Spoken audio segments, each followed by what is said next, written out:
nosso Senhor e Salvador Jesus Cristo. Eu quero cumprimentar os irmãos com a paz do Senhor. Esse é um privilégio único que nós temos de nos reunir na presença de Deus e na sua casa para adorarmos o seu nome e recebermos a sua palavra. E eu quero convidar os irmãos para que nós possamos ler uma porção das Escrituras no Evangelho de Jesus, segundo escreveu São Mateus, capítulo de número 9, versículo de número 35 até o versículo 38. Evangelho de Jesus, segundo escreveu Mateus, capítulo 9, versículo de número 35 até o versículo 38. Essa passagem das Escrituras é bastante conhecida, que fala da seara e os ceifeiros. E nós vamos ler esses versículos para a nossa meditação hoje. São Mateus, capítulo 9, versículo 35 ao 38. Ouçam o que diz: E percorria Jesus todas as cidades e aldeias, ensinando nas sinagogas deles, e pregando o evangelho do reino, e curando todas as enfermidades e moléstias entre o povo.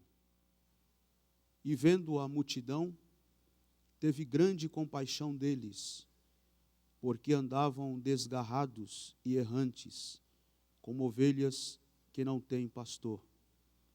Então disse aos seus discípulos: A seara é realmente grande, mas poucos os ceifeiros. Rogai, pois, ao Senhor da seara, que mande ceifeiros para a sua seara. Amém. Meus queridos irmãos, nós temos que admitir que o nosso país é um país absolutamente religioso. Nós vivemos em um país religioso. A religião tem ganhado o seu espaço nesta nação, e não é de hoje, desde a sua descoberta, desde os colonizadores, já trouxeram esta coisa da religião praticamente quase que impregnada em todo o desenrolar da história no Brasil. De maneira que nós temos uma fortíssima influência religiosa no Brasil. A religião está presente, muito presente em nossa nação. Apesar do Estado ser laico, separado da religião, mas a religião tem, inclusive, influenciado até a política do nosso país. Então, a religião tem estado presente, tem conquistado o seu espaço, tem influenciado política, econômica, socialmente falando, até culturalmente falando, de maneira que nós vivemos em uma nação absolutamente religiosa.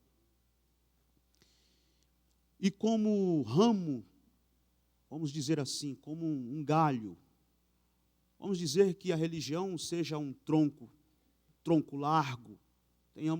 Temos aqui um tronco largo, que é a religião. Vamos pensar na religião como um tronco largo aqui no Brasil. E como um galho, como um ramo desse tronco largo que é a religião no Brasil, nós temos o movimento evangélico. E o movimento evangélico tem crescido aceleradamente, principalmente nos últimos 10 ou até 15 anos para cá. E eu gostaria que você marcasse bem esta minha expressão, movimento religioso, porque eu não estou falando do movimento cristão. Eu também não estou falando do movimento pentecostal. Eu também não estou falando de nenhuma igreja, de nenhuma denominação, enquanto instituição.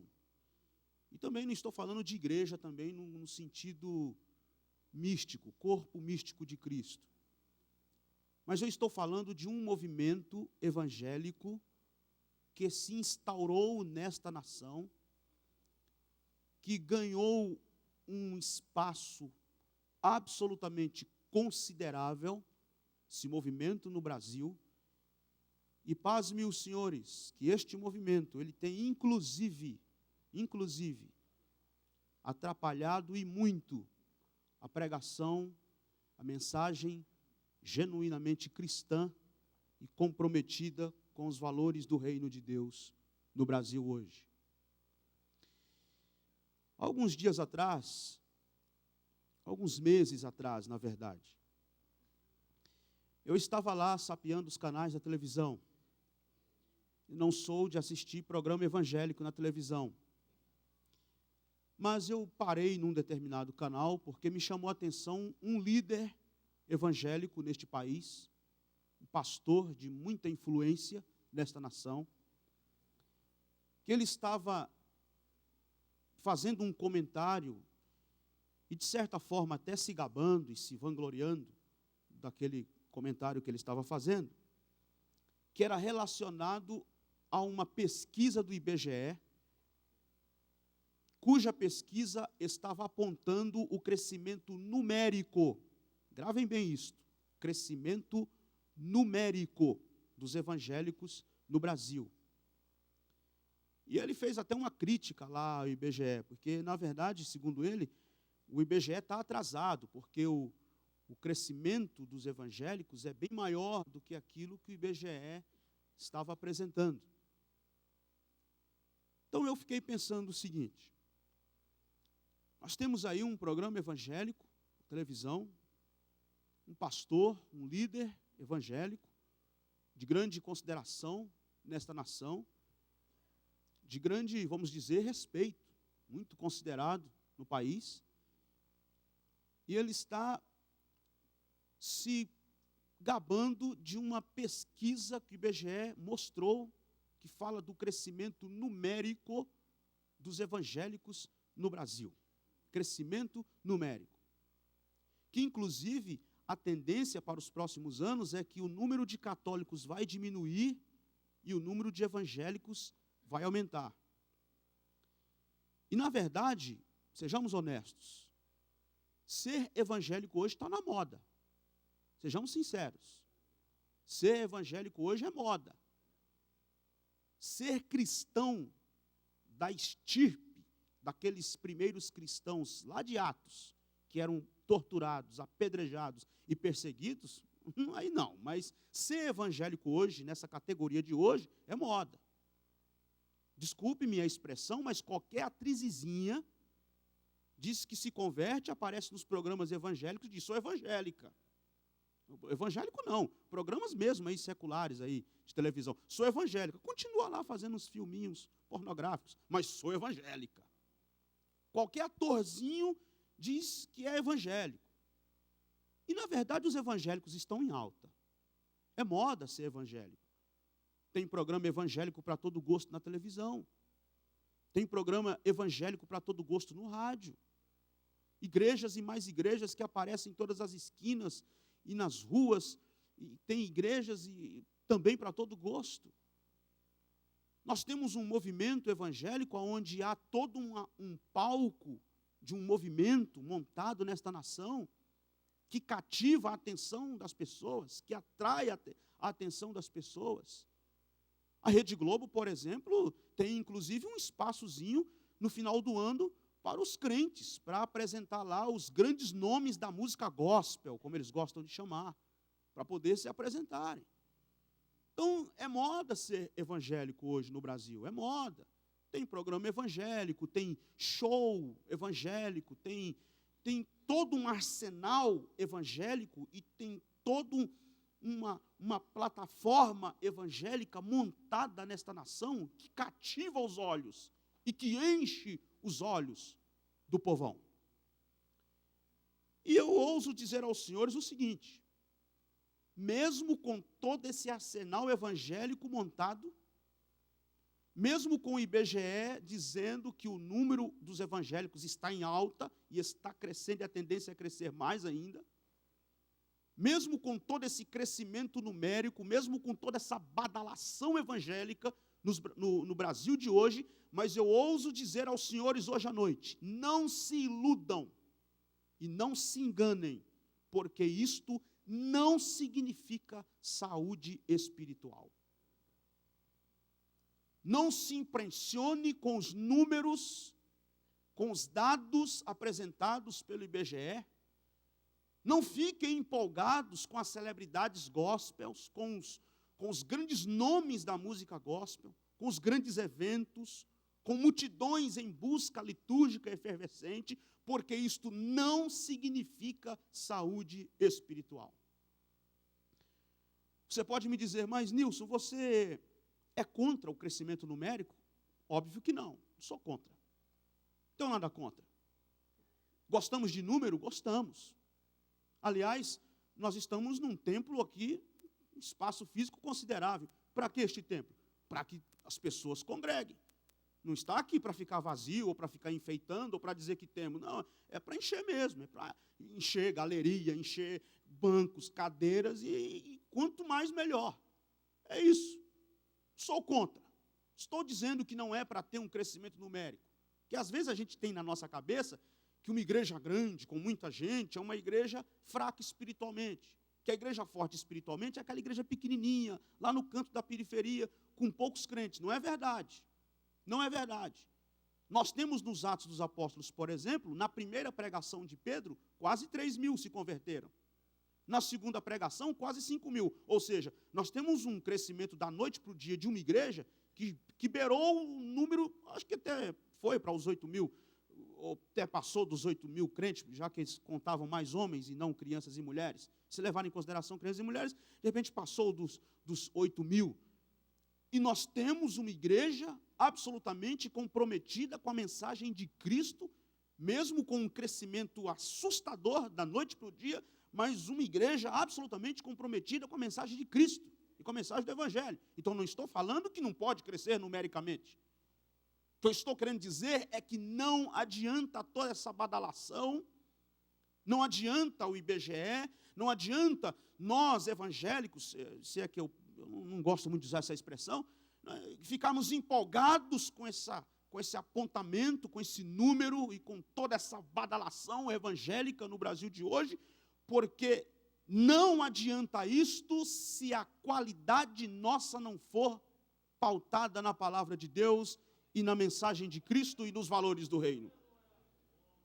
Então, por que é que eu estou fazendo esse comentário com vocês? Porque os textos que eu li, Mateus capítulo 9, versículo 35 a 38, esses textos, esses versículos, eles são bem parecidos com hoje, tem muito a cara de hoje. Parece muito com hoje, esses versículos que eu li.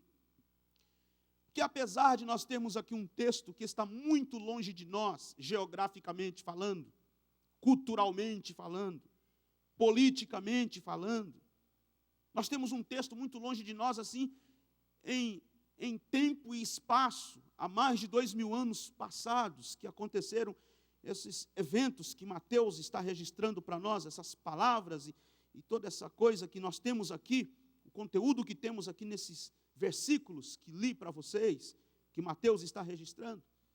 Mas apesar desta distância política, social, apesar desta distância geográfica, mas esse é um texto que está muito perto de nós. Por que eu estou dizendo isso? Porque Jesus aqui estava vivendo o auge do grande movimento religioso dos seus dias também. Jesus não estava vivendo uma realidade diferente da nossa. Jesus não estava vivendo uma realidade muito diferente desta que nós estamos vivendo hoje. Isso já há mais de 2000 anos. Jesus estava vivendo a realidade de um movimento religioso que estava em alta nos seus dias. Porque, permitam-me, senhores, Jesus não era nenhuma novidade. Religiosamente falando, Jesus não era nenhuma novidade. Religiosamente falando, não. Porque já existia religião nos dias de Jesus.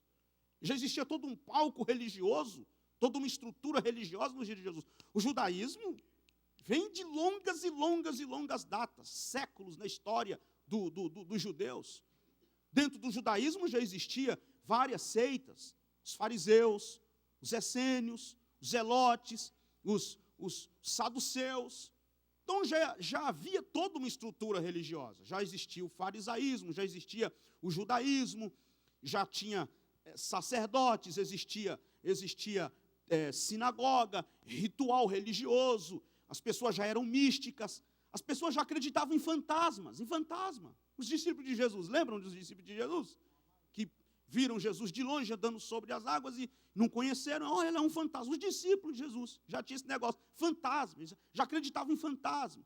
As pessoas já eram místicas, já eram supersticiosas, já acreditavam em contos populares, em crendices populares, por todos os lados, e Jesus chega no meio de um grande movimento religioso, com todo esse espírito religioso, com toda essa montagem religiosa, e ele não soa nenhuma novidade religiosa nos seus dias.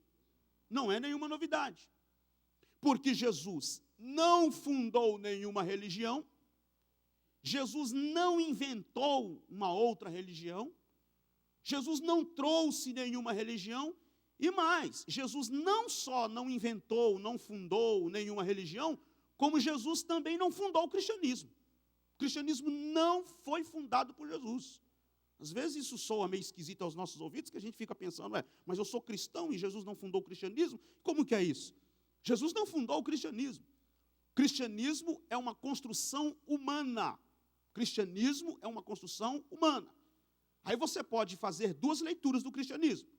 Você pode ler o cristianismo a partir da religião, e você pode ler o cristianismo a partir de uma filosofia de vida, de um estilo de vida, de um jeito de viver, de uma maneira como as pessoas devem organizar a sua vida. Aí, se você quiser fazer essa leitura, aí tem a ver com Jesus, que essa é a proposta de Jesus, um novo jeito de viver, vida em abundância, vida eterna, é isso que ele prega, é isso que Jesus ensina, um novo jeito de viver, uma nova maneira de organizar a vida, uma filosofia de vida, um estilo de vida.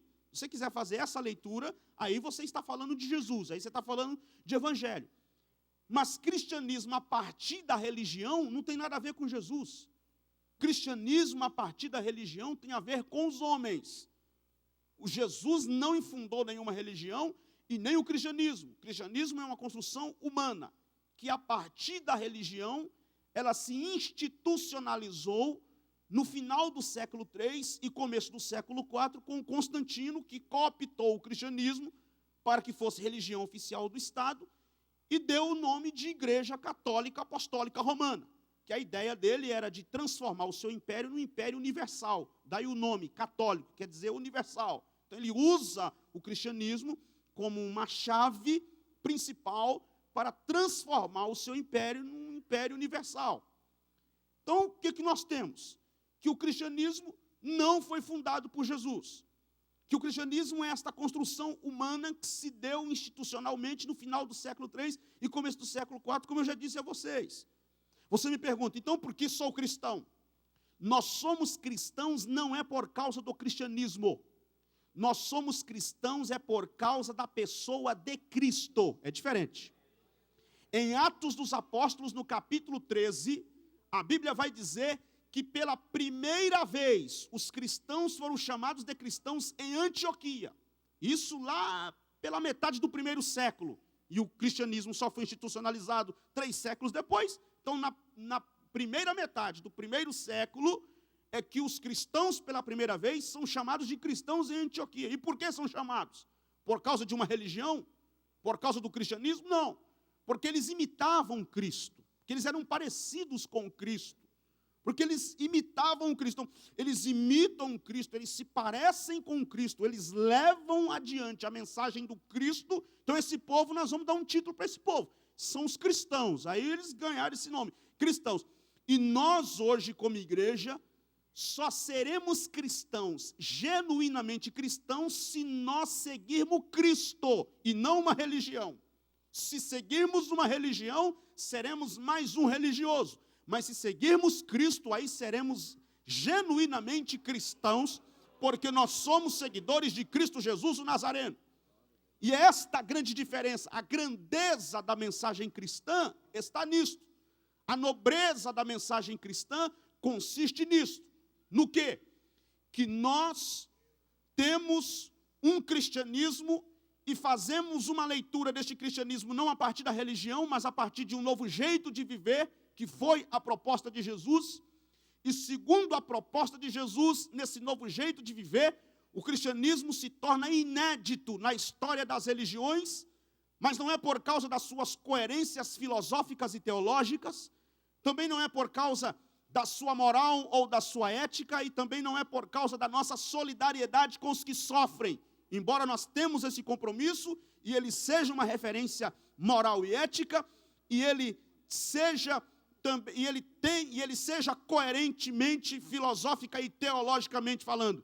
Mas o que torna o cristianismo inédito na história das religiões é porque nós seguimos uma pessoa, e esta pessoa se chama Jesus Cristo, o Nazareno. Nós não seguimos uma religião, nós não seguimos um dogma, nós não aderimos a uma codificação teológica, nós não seguimos uma tradição, nós seguimos uma pessoa, e esta pessoa é Jesus Cristo, o Nazareno, o Senhor desta igreja. Por que nós pregamos a mensagem de Cristo? O que é fundamental na mensagem de Cristo? O que é fundamental na mensagem de Cristo é que nós temos um compromisso com Ele, é nele, na pessoa dele. Não é nas obras dele, nem na doutrina dele, mas é na pessoa dele, de Jesus, que se alicerçam todos os conteúdos de nossa fé. E você pode comparar todos os ismos do mundo. Você pode pegar, por exemplo, o mormonismo. O mormonismo existe e consegue sobreviver muito bem sem Joseph Smith, porque ele não vive, ele não depende do Joseph Smith, ele depende das revelações, das supostas placas de ouro que o anjo Moroni entregou para ele. Você pode ter, por exemplo, o islamismo sem Maomé, vive tranquilamente, porque não depende do Maomé para sobreviver, depende do Alcorão, que é tido como livro ditado pelo próprio Deus. Você tem espiritismo sem Allan Kardec, budismo sem Buda, zoroastrismo sem Zoroastro, mas no cristianismo é impossível você ter a fé cristã e a pregação do evangelho sem a pessoa de Jesus Cristo. Porque é nele que se alicerçam os conteúdos de nossa fé. Então nós temos aqui um texto onde Jesus não é nenhuma novidade, religiosamente falando. Não inventou nenhuma religião, não fundou nenhuma religião. E Jesus faz